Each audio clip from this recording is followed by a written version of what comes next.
Hello friends, இன்றைக்கி நம்ம ஒரு ஸ்வீட் டிஷ் செய்ய போகிறோம். அதாவது பிரெட் ஹல்வா. அதை நம்ம ரஸ்கில் செய்ய போகிறோம். ரஸ்க்கு வாங்கி பொடிச்சு அது 200 கிராம் எடுத்துருக்குறோம்.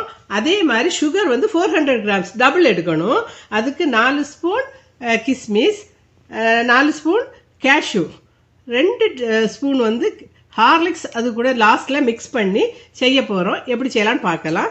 அதுக்கு ஃப்ளேவருக்கு 1/2 ஸ்பூன் ஏலக்காய் பொடி, 4 டேபிள் ஸ்பூன் நெய் லாஸ்ட்டில் தான் சேர்ப்போம். இது எப்படி எண்ணெய் சேர்த்து பெரட்டி செய்ய போகிறோம். இது எப்படி செய்யலான்னு பார்ப்போம். இது மக்கள் எல்லாம் விரும்பி சாப்பிடக்கூடிய ஒரு டிஷ். எல்லார் வீட்டு ஃபங்க்ஷன்லேயும் விரும்பி சாப்பிடக்கூடிய ஒரு டிஷ்ஷாக இருக்குது. இது எப்படி செய்யலான்னு பார்ப்போம். இப்போ நம்ம அல்வா செய்கிற பேனில் முதல்ல ரஸ்க் பவுடர் சேர்க்குறோம். அதுக்கு கூட 2 டேபிள் ஸ்பூன் ஆயில் சேர்த்து நல்லா கையால் நல்லா மிக்ஸ் பண்ணணும். மிக்ஸ் பண்ணி எல்லாத்துலேயும் ஆயில் படுறது மாதிரி கோட் பண்ணணும். இப்படி பிடிச்சா பிடி வரணும். இதுக்கு இன்னும் 1 ஸ்பூன் ஆயில் தேவைப்படுது. 1 ஸ்பூன் ஆயில் கூட ஊற்றி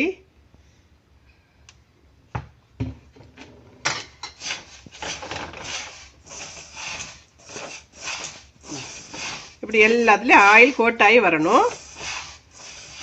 நல்ல விரவி பிடிச்சா இப்படி இருக்கணும். இதுதான் இதனுடைய பக்குவம். இதுக்கு கூட நம்ம எடுத்து வச்சிருக்க கேஷ்யூ சேர்க்கணும். எடுத்து வச்சிருக்க கேஷ்யூவும் போட்டு இப்போ வறுக்கலாம். இப்போ தான் ஸ்டவ் ஆன் பண்ண போகிறோம். ஆன் பண்ணி இதை லைட்டாக ப்ரௌன் கலர் வர்றது மாதிரி வறுக்கணும். நல்லா வறுக்கக்கூடாது, அது கசந்து போயிடும்.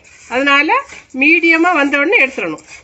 லைட் ப்ரௌன் கலர்லேயே நம்ம வறுத்து எடுத்துடலாம். இப்போ இந்த ப்ரௌன் கலர் வர்ற மாதிரி கைவிடாமல் வறுக்கணும். சிம்மில் வச்சு கைவிடாமல் வறுத்து ப்ரௌன் கலர் வந்த உடனே நம்ம வேற ஒரு பாத்திரத்துக்கு ட்ரான்ஸ்ஃபர் பண்ணிடலாம். இதை வேற ஒரு பாத்திரத்துக்கு ட்ரான்ஸ்ஃபர் பண்ணி ஆற வைக்கணும். இப்போ இதே பேனில் நம்ம தண்ணி, இப்போ நம்ம ரஸ்கை வறுத்த அதே பேனில் இப்போ சீனி பாகு காய்ச்சணும். அதுக்கு இதே அளவில் தான் 1 கப்பு ரஸ்க்கு பொடி எடுத்துருந்தோம். அது சேம் அளவில் தண்ணி வைக்கணும். தண்ணி வச்சு அதில் நம்ம எடுத்து வச்சுருக்க சுகர் சிரப், சுகரை தட்டணும். சுகரை போட்டு மிக்ஸ் பண்ணி பாகு வர வேண்டாம், புருகுனா போதும். ஜஸ்ட்டு நல்லா கொதிச்சு வரணும், வந்தால் போதும். இப்போ பாகு நல்லா கொதிச்சாச்சு. இதில் நம்ம இந்த பிரெட் ரஸ்க்கு வறுத்து வச்சுருக்கிறோம்ல, அதில் 2 ஸ்பூன் ஹார்லிக்ஸ் சேர்க்கணும். அப்போதான் பைண்டிங் நல்லாயிருக்கும், சாப்பிட டேஸ்ட்டாக இருக்கும். இதை இந்த பிரெட் க்ரம்ஸ் கூட ரஸ்க்கு பொடி கூட நல்லா போட்டு மிக்ஸ் பண்ணி இப்போ நம்ம கைவிடாமல் மெதுவாக விட்டு இதில் கிளறணும்.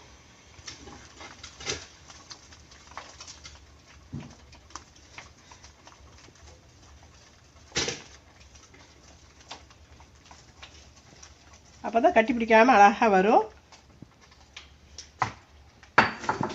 இருபது வரை அப்படி நல்லா கிண்டிகிட்டே இருக்கணும்.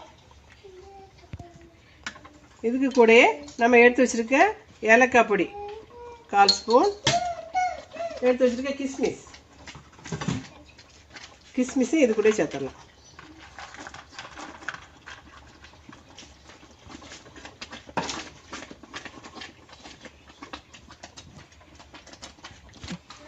இப்போ முக்கால்வாசி நல்லா வெந்து இறுகி வந்தாச்சு. இதில் நம்ம 2 ஸ்பூன் நெய் சேர்ப்போம்.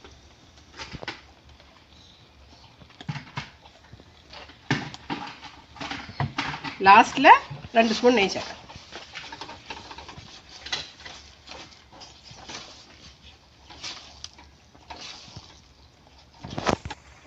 இதுதான் பக்குவம்.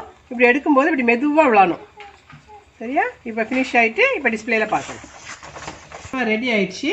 நம்ம டிஸ்பிளேயில் பார்ப்போம். சூப்பரான ரஸ்க் அல்வா, அதான் பிரெட் அல்வா தான் நம்ம ரஸ்கில் செஞ்சுருக்குறோம். சூப்பராக வந்திருக்கு. இதே மாதிரி நீங்களும் செய்து பாருங்கள். இப்போ பிரெட் அல்வா ரெடி ஆயிடுச்சு. சூப்பராக வந்திருக்கு. இது எல்லாருக்கும் ரொம்ப ரொம்ப பிடிச்ச ஒரு ஸ்வீட்டு. இதே மாதிரி நீங்கள் செய்து பாருங்கள். லைக் பண்ணுங்கள், சப்ஸ்கிரைப் பண்ணுங்கள். இதே அளவில் செய்து பாருங்கள். Okay, thank you.